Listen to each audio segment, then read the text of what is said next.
Assalamualaikum warahmatullahi wabarakatuh. Perkenalkan saya Azhar Muti dengan NIM 141230210 kelas CMU Strategi Internasional. Izin memaparkan hasil UAS saya. Pada kasus yang pertama itu adalah Telkomsel merupakan perusahaan pionir dalam industri telekomunikasi Indonesia tengah menghadapi ancaman serius dari pendatang baru yakni Hypertalk, startup dari Korea Selatan yang masuk dengan strategi pricing agresif dan fitur digital lifestyle. Berdasarkan teori first mover versus late mover, strategi Telkomsel merespon Hypertalk sebagai pendatang baru ini bisa dengan yang pertama, memperkuat loyalitas pelanggan. Sebagai perusahaan first mover, yaitu Telkomsel memiliki keunggulan berupa brand equity yang kuat yang telah dibangun melalui pengakuan merek atau brand recognition dan pengalaman pelanggan dalam jangka waktu yang panjang. Kemudian konsumen itu cenderung merasa lebih nyaman, terbiasa, dan percaya kepada layanan Telkomsel dibandingkan pendatang baru sehingga menciptakan loyalitas yang sulit digantikan.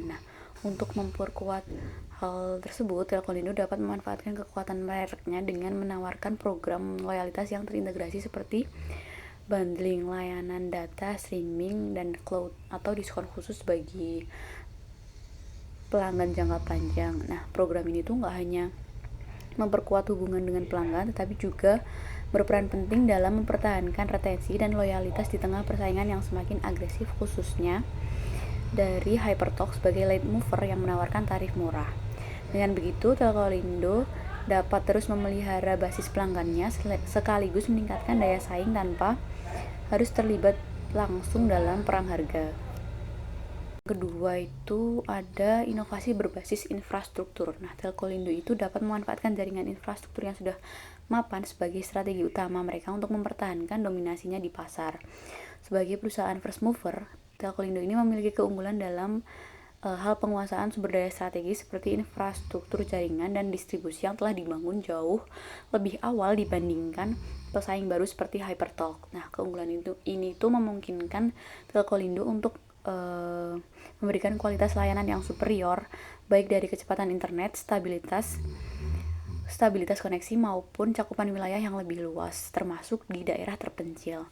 Dengan mengadopsi dan mengembangkan teknologi sejak awal, Telkomsel itu tidak hanya berhasil meraih dominasi pasar awal, tapi juga menciptakan barrier to entry yang tinggi bagi kompetitor baru. Oleh karena itu, optimalisasi terhadap keunggulan infrastruktur ini dapat menjadi fondasi penting dalam menjaga loyalitas pelanggan dan memperkuat posisi kompetitif perusahaan di tengah persaingan industri telekomunikasi yang semakin dinamis. Strategi yang ketiga yang dapat diterapkan itu ada respon terhadap disruptor. Telkomsel itu sebaiknya mengadopsi strategi counter disruption dengan membentuk unit bisnis baru yang meniru atau bahkan menyempurnakan model harga rendah yang dimiliki oleh Hypertalk tanpa mengorbankan kekuatan merek dan segmen pasar utama dari Telkomsel. Unit bisnis yang terpisah ini dapat menawarkan paket internet murah yang sebanding dengan Hypertalk, dan diposisikan khusus untuk menyasar pasar bawah yang sensitif dengan harga. Strategi ini memungkinkan Telkomsel untuk menarik kembali konsumen mereka yang mulai beralih ke Hypertalk tanpa merusak citra merek premium yang telah mereka bangun. Dengan demikian, Telkomsel dapat mempertahankan dua segmen pasar secara bersamaan. Yang pertama segmen utama premium dan segmen menengah ke bawah. Hal ini menjadi penting mengingat Hypertalk itu sebagai disruptor yang hadir dengan model harga murah, yaitu ARPU 18.000 ditambah subsidi investor 9.000 serta fitur gaya hidup digital yang menarik bagi generasi muda. Sementara itu, Telkomsel sendiri itu lebih fokus mempertahankan pelanggan premium dengan ARPU tinggi sebesar 35.000 sehingga perlu berinovasi agar tetap relevan dan dominan di tengah perubahan lanskap industri.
Lalu strategi harga kompetitif melalui submerek low cost.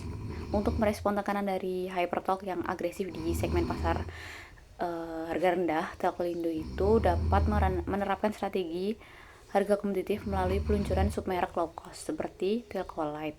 Submerek ini dirancang untuk menawarkan paket data dasar dengan ARPU sekitar 20.000 per bulan yang menyasar konsumen yang sangat sensitif terhadap harga tanpa mengorbankan posisi premium merek utama. Dengan memanfaatkan infrastruktur jaringan yang telah dimiliki, Telkomsel dapat menekan biaya operasional sehingga tetap memperoleh margin keuntungan meski dengan harga yang lebih rendah. Nah, implementasi strategi ini meliputi alokasi dana sebesar 500 miliar dari cadangan kas untuk pengembangan merek baru, mencakup aspek pemasaran, pengemasan layanan, serta penyesuaian teknologi agar sesuai dengan kebutuhan segmen bawah. Layanan yang ditawarkan dapat menggunakan model freemium di mana pelanggan memperoleh akses dasar dengan harga murah dan memiliki opsi untuk mengupgrade ke paket premium. Nah, strategi ini membuka peluang besar bagi Telkomsel untuk menarik kembali pelanggan yang telah berpindah ke Hypertalk sekaligus memperkuat daya saing di pasar tanpa harus menurunkan standar layanan merek utama. Selain itu, pendekatan ini memberi fleksibilitas strategis bahwa incumbent dapat menghadapi disruptor dengan unit bisnis terpisah yang meniru model low cost tanpa menimbulkan kerusakan dengan unit bisnis pada inti. Namun demikian, strategi ini juga memiliki resiko seperti potensi kanibalisasi pelanggan dari merek utama, dapat menurunkan ARPU secara keseluruhan, pelemahan citra Telkomsel sebagai penyedia layanan premium, dan kemungkinan terjadinya perang harga yang diperparah oleh dukungan finansial kuat dari investor Hypertalk yang menyebabkan Telkomsel menanggung kerugian. Oleh karena itu, pengelolaan merek, segmentasi pasar yang ketat, serta pengendalian operasional yang efisien menjadi faktor kunci untuk keberhasilan implementasi strategi submerek ini. Kemudian kasus yang kedua adalah Delizioso Fettuccine atau DF Food adalah perusahaan makanan kemasan asal Italia yang berdiri sejak 1898. Produk DF Food ini telah merajai pasar di Eropa dengan produk utama pasta instan, saus siap saji, dan camilan berbahan dasar gandum organik. DF Food tengah mencari peluang ekspansi ke Asia Tenggara dan memilih Indonesia sebagai pintu masuk pertama karena jumlah penduduk besar dan pertumbuhan kelas menengah yang pesat. Ketika Departemen Business Development yang melakukan riset di Indonesia, mereka menghadapi sejumlah tantangan strategis karena yang pertama, preferensi masyarakat Indonesia terhadap makanan lokal dan non-gandum, lalu tingginya tingkat nasionalisme konsumen, lalu persaingan kuat dari brand lokal dan brand dari Korea yang lebih awal memasuki pasar Indonesia, dan regulasi bahan baku impor dan kewajiban sertifikasi halal. Tantangan yang berpotensi dialami DF Food saat masuk ke pasar Indonesia adalah yang pertama, preferensi konsumen yang kuat terhadap makanan lokal dan non-gandum. Berdasarkan data yang tersedia, sebanyak 64% konsumen Indonesia itu memilih produk karena rasanya itu yang cocok dengan lidah lokal mereka, yang didominasi oleh makanan berbumbu kuat seperti rendang, soto, dan sambal. Sementara itu, produk utama DF Food adalah pasta instan, saus tomat, dan gandum organik yang berbentuk camilan yang relatif kurang familiar di Indonesia. Selain itu, gandum organik yang menjadi bahan dasar unggulan DF Food dianggap sebagai produk premium yang kemungkinan hanya menarik segmen kelas menengah ke atas. Hal ini menjadi tantangan tersendiri di tengah pasar makanan instan Indonesia yang bernilai 8,2 miliar US dollar dan tumbuh sebesar 9% per tahun, namun sangat didominasi oleh produk yang berbiaya rendah seperti mie instan. Contohnya Indomie dengan harga rata-rata 0,2 sampai 0,5 US dollar per unit yang mencakup 70% pangsa pasar. Jika hal ini tidak diantisipasi dengan baik, maka terjadi kegagalan produk global akibat kegagalan menyesuaikan penawaran dengan selera konsumen lokal. Oleh karena itu, DF Food perlu mengembangkan varian rasa yang lebih sesuai dengan cita rasa lokal Indonesia, misalnya saus tomat pedas khas lokal atau camilan dengan rasa balado, tanpa menghilangkan esensi kekuatan mereknya. Nah, meski demikian, resiko itu tetap ada seperti kemungkinan produk dianggap terlalu asing atau mahal oleh konsumen, serta biaya tambahan untuk riset dan pengembangan produk lokal yang dapat meningkatkan beban investasi awal. Untuk mengurangi risiko ini, DFood disarankan untuk bermitra dengan perusahaan lokal dalam proses riset rasa, uji pasar, dan adaptasi produk supaya bisa menghadirkan inovasi yang relevan dengan selera lokal namun tetap mempertahankan identitas globalnya. Tantangan yang kedua itu adalah tingginya tingkat nasionalisme konsumen yang tercermin dari preferensi kuat terhadap merek-merek lokal yang telah lama beroperasi dan membangun loyalitas konsumen. Nah, saat ini tingkat kesadaran merek DFood masih di bawah 2%, yang sangat tertinggal dari 3 pemain besar lokal seperti Indofood, Wingsfood, dan Sinarmas yang telah mengakar dalam budaya konsumen Indonesia melalui distribusi luas, komunikasi yang relevan secara emosional, serta keberhasilan membangun citra sebagai produk asli Indonesia. Selain itu, merek asing yang berhasil menembus pasar Indonesia seperti Samyang dari Korea ini menunjukkan keberhasilan mereka justru karena kemampuan melakukan adaptasi rasa dan budaya secara efektif, misalnya melalui varian pedas yang disesuaikan dengan selera lokal.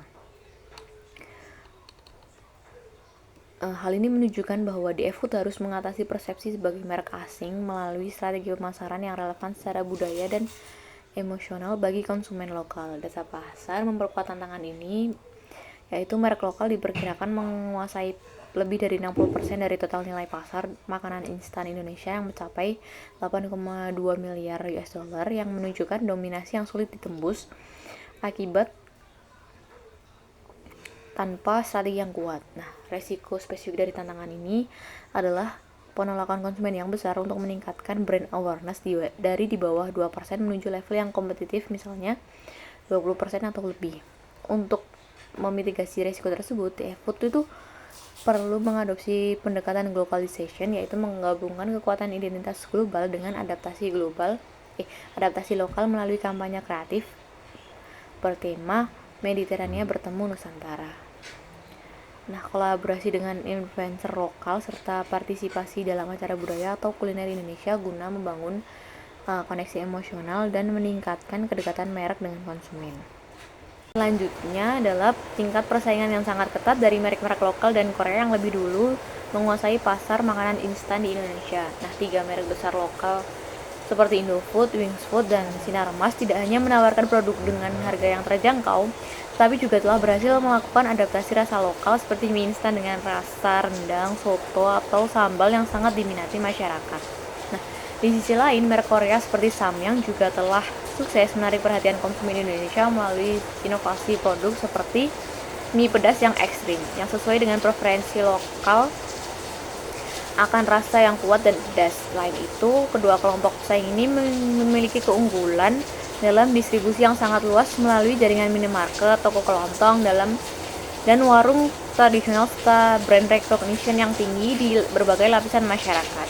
Nah, DFood mengalami sejumlah kendala termasuk tingginya switching cost konsumen dan kekuatan infrastruktur distribusi pesaing yang telah mapan. Oleh karena itu, DFood itu perlu menerapkan strategi yang tepat, baik dengan menemukan ceruk pasar seperti segmen kelas menengah atas yang lebih menghargai aspek kesehatan dan gaya hidup modern, maupun dengan melakukan adaptasi rasa lokal agar lebih relevan dengan selera konsumen.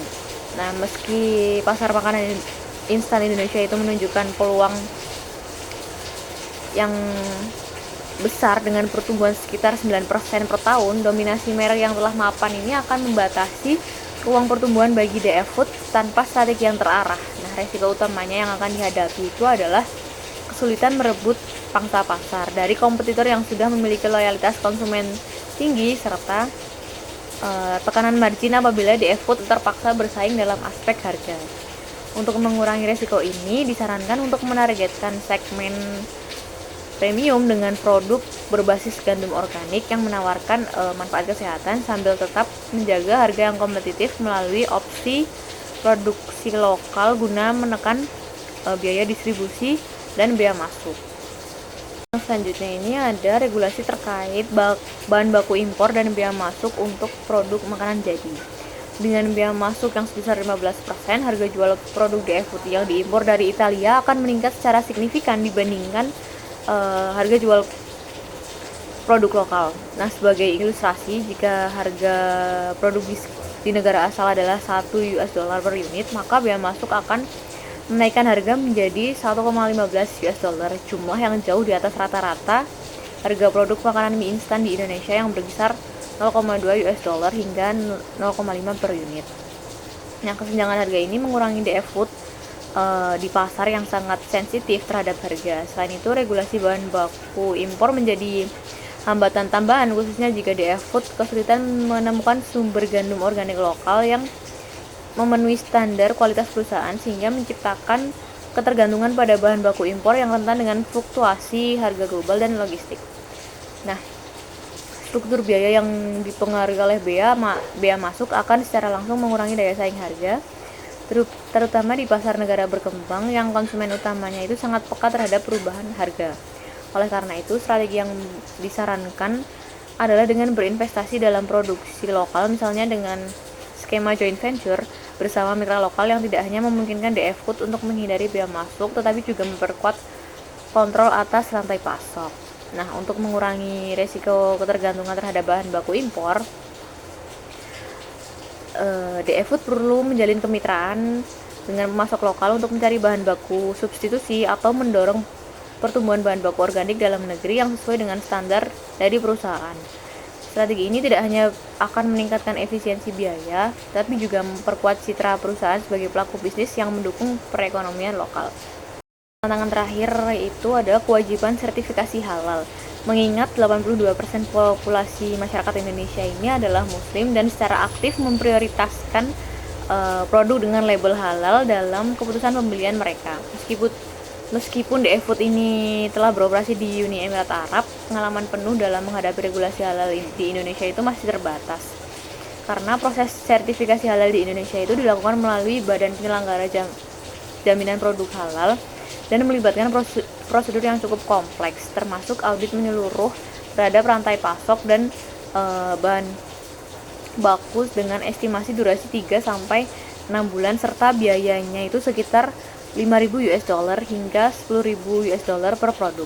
Nah, keterlambatan dalam proses ini akan berdampak langsung pada jadwal peluncuran produk dan persepsi pasar terhadap kredibilitas merek yang mengacu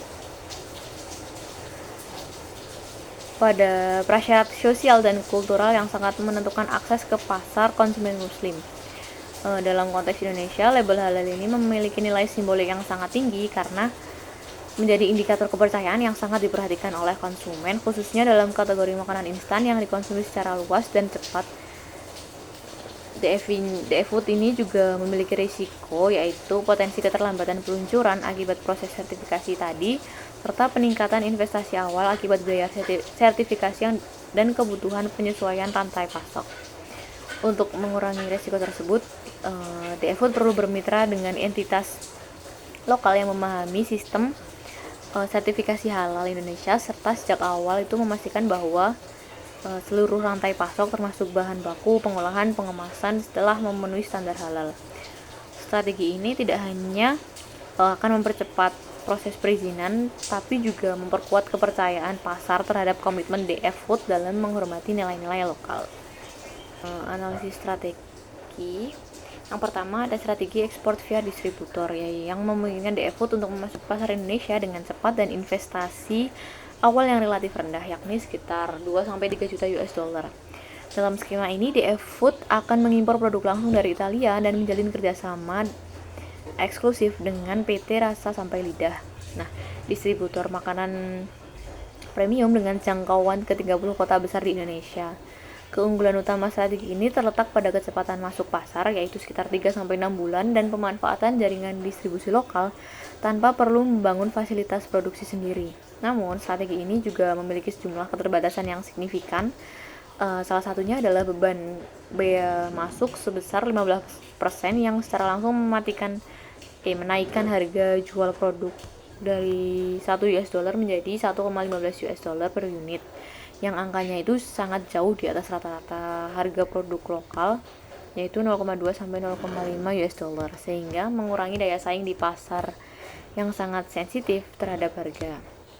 Selain itu, ketergantungan pada distributor itu mengurangi kontrol DF Food atas strategi pemasaran dan positioning merek yang berpotensi tidak selaras dengan identitas global yang ingin dibangun. Lalu produk yang diimpor juga sulit untuk diadaptasi sesuai preferensi lokal, di mana 64% konsumen Indonesia lebih menyukai rasa khas seperti pedas atau gurih. Nah, sertifikasi halal juga menjadi tantangan tambahan karena perubahan rantai pasok dan proses sertifikasi di Italia dapat memakan waktu 6-12 bulan dan biaya tambahan yang tidak sedikit. Hal ini dapat melemahkan pendekatan globalization karena baik produk maupun pesan pemasaran tidak dapat disesuaikan secara fleksibel. Dari sisi keuangannya, strategi ini juga menimbulkan efisiensi jangka menengah yang rendah. Simulasi penjualan menunjukkan bahwa dengan target 1 juta unit di tahun pertama, pendapatan itu sebesar 1,15 juta US dollar yang tidak cukup untuk menutup biaya total sekitar 2,8 juta US dollar yang meliputi produksi, logistik, dan pemasaran. Hal tersebut menghasilkan kerugian sebesar 1,65 juta US dollar. Meski ada proyeksi pertumbuhan pasar sebesar 9% yang dapat mendorong penjualan hingga 1,5 juta unit di tahun kedua, margin keuntungan tetap rendah karena tingginya biaya impor. Nah, brand awareness ini diperkirakan hanya mencapai 5-10% dalam 12 bulan dengan pangsa pasar kurang dari 1% dari total pasar makanan instan Indonesia yang bernilai 8,2 miliar US dollar. Oleh karena itu, meskipun strategi ekspor via distributor menjanjikan dari sisi waktu dan modal awal, kelemahan struktural seperti biaya tinggi, keterbatasan adaptasi, dan persepsi merek asing membuat strategi ini tuh kurang optimal untuk pertumbuhan jangka panjang perusahaan. Lalu strategi joint venture ini merupakan opsi yang layak karena DF Food dalam memasuki pasar Indonesia, terutama mengingat kompleksitas regulasi, preferensi lokal, serta sensitivitas konsumen terhadap harga dan budaya. Dalam skema ini, DF Food membentuk usaha patungan 50-50 dengan PT Rasa Sampai Lidah, mitra lokal yang memiliki distribusi di 30 kota dan pemahaman mendalam tentang perilaku konsumen serta persyaratan sertifikasi halal. Nah, strategi ini memberikan berbagai keunggulan kompetitif seperti efisiensi biaya melalui produksi lokal yang menghindari biaya masuk 15%, kemampuan adaptasi produksi sesuai selera lokal, dan akses langsung ke saluran distribusi yang mapan.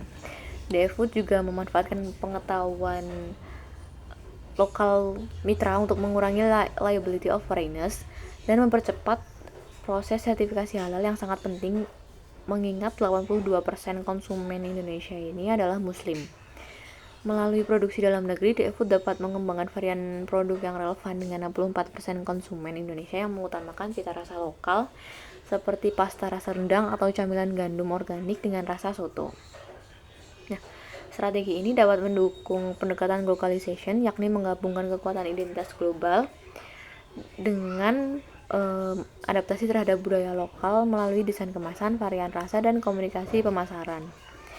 Meskipun memerlukan investasi awal yang cukup besar, yaitu sebesar 10-15 juta US dollar, strategi ini berpotensi menghasilkan efisiensi jangka menengah yang lebih baik dibandingkan ekspor.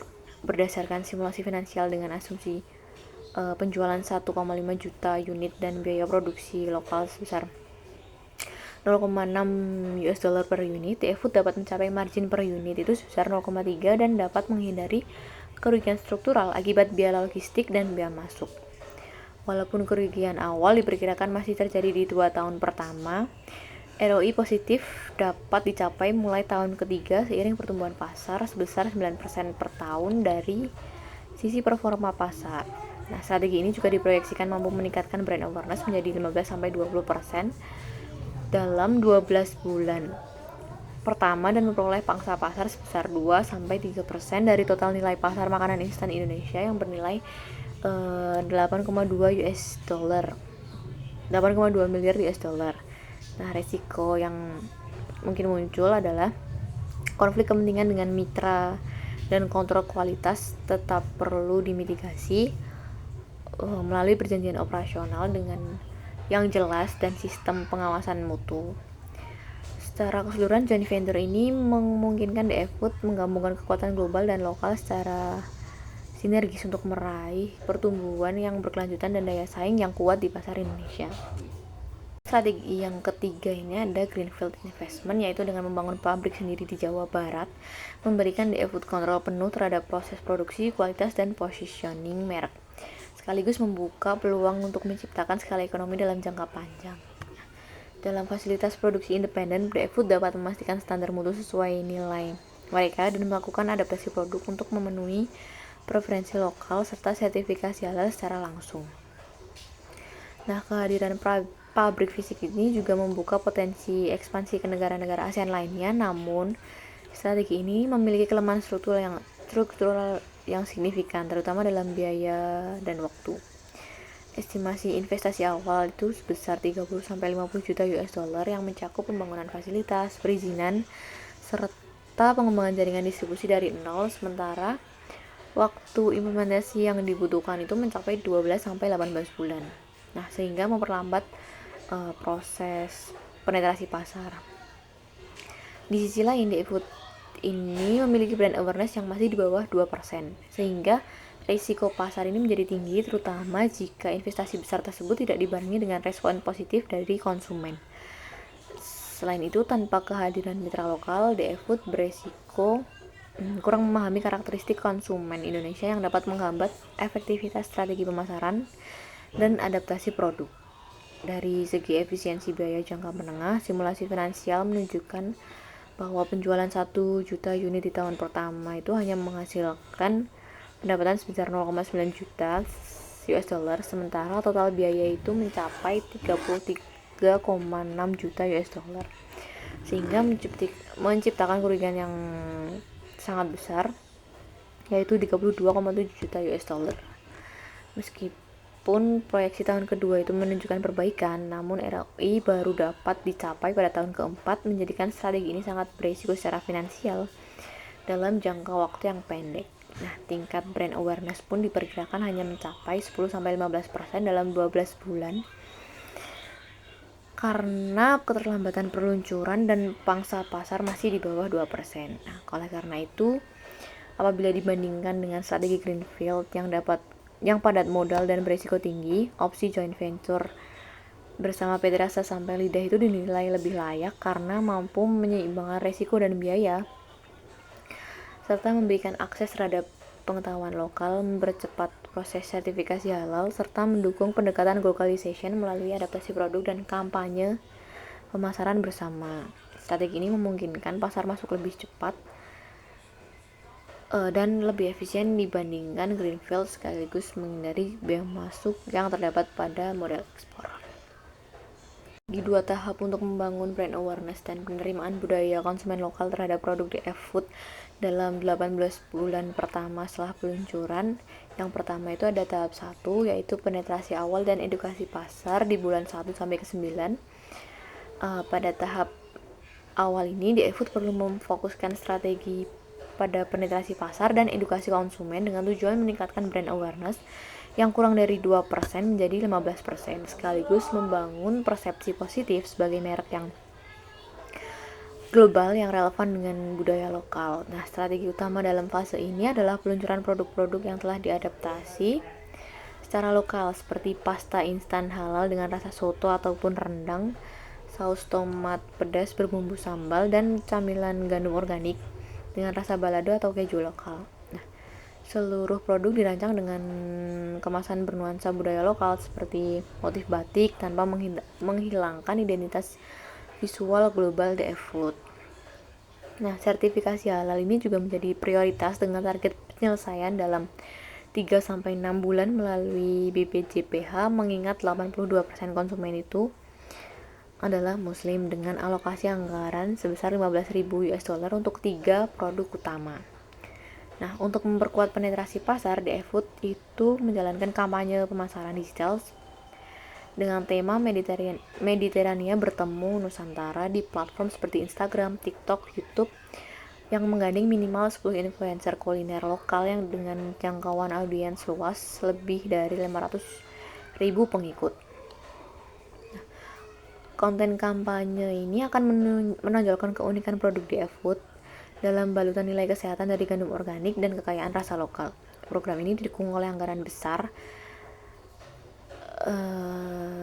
sebesar 1 juta US dollar, termasuk distribusi 100.000 sampel gratis di pusat perbelanjaan, kampus, dan festival kuliner di 10 kota besar, serta promo beli 2 gratis 1 untuk mendorong pembelian awal dengan alokasi dana sebesar 500.000 US dollar.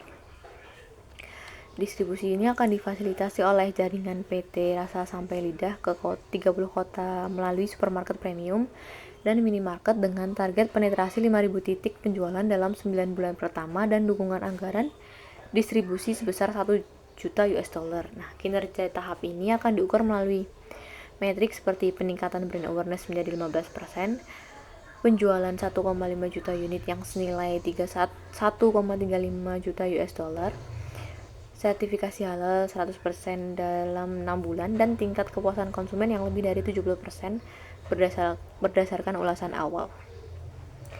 Meskipun tantangan seperti ini tingginya biaya pemasaran sekitar 2 juta US dollar dan potensi bertahannya persepsi sebagai merek asing tetap ada, risiko tersebut dapat dimitigasi melalui aktivasi influencer lokal dan partisipasi dalam acara budaya sehingga memperkuat relevansi emosional dan budaya DF Food di benak konsumen Indonesia. Tahap kedua itu adalah penguatan merek dan loyalitas pelanggan di bulan ke-10 hingga 18. Fokus utama pada tahap ini beralih dari sekedar penetrasi pasar menuju ke penguatan merek dan pembangunan loyalitas pelanggan. Tujuan strategis fase ini mencakup peningkatan brand awareness hingga 30%, pencapaian pangsa pasar sebesar 3% dari total pasar makanan instan Indonesia setara dengan 246 juta US dollar, serta peningkatan retensi pelanggan di atas 50% melalui pendekatan emosional dan fungsional. Strategi utama dimulai dengan penguatan identitas global melalui peluncuran edisi terbatas produk dengan tema kuliner Nusantara seperti rasa soto Betawi atau saus Bali. Selain itu, kompetisi memasak di media sosial yang berbasis produk DF Food dengan hadiah perjalanan kuliner ke Italia dan kolaborasi dengan 5 chef lokal ternama akan memperkuat persepsi merek sebagai entitas global yang menghargai budaya lokal. Nah, inisiatif ini dialokasikan sebesar 500.000 US dollar. Selanjutnya, DF Food meluncurkan program loyalitas digital bertajuk DF Healthy Club berupa aplikasi dengan sistem poin untuk pembelian ulang 1 poin per 1 US dollar yang dapat ditukar dengan produk atau merchandise. Nah, program ini diperkuat oleh kampanye edukasi digital yang mengenai manfaat gandum organik dalam 10 workshop gaya hidup sehat di kota-kota besar yang sekaligus membangun asosiasi positif yang terhadap nilai merek. Nah, anggaran sebesar 750.000 US dollar dialokasikan untuk pengembangan aplikasi dan pelaksanaan workshop. Dari sisi distribusi dan komunikasi, strategi ekspansi mencakup perluasan ke platform e-commerce seperti Shopee dan Tokopedia dengan target kontribusi penjualan online sebesar 20%. Di samping itu, iklan nasional melalui TV dengan narasi Mediterania untuk keluarga Indonesia dan partisipasi dalam acara budaya seperti Festival Ramadan bertujuan memperkuat positioning lokal sekaligus menjangkau khalayak yang lebih luas. Nah, aktivitas ini didukung oleh anggaran distribusi dengan promosi sebesar 2 juta US dollar yang secara keseluruhan tahap ini diharapkan menghasilkan penjualan 2 juta unit dengan nilai 1,8 juta US dollar yang meningkatkan retensi pelanggan serta mengokohkan daya saing DF Food dalam menghadapi merek lokal dan Korea.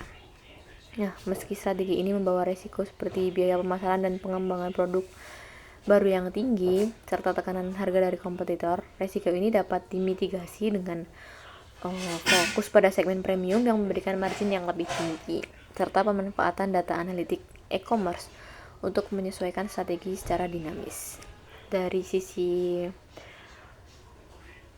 keuangan, total anggaran selama 18 bulan mencakup 3 juta US dollar pada tahap pertama dan 4,25 juta pada tahap kedua, dengan total 7,25 juta US dollar.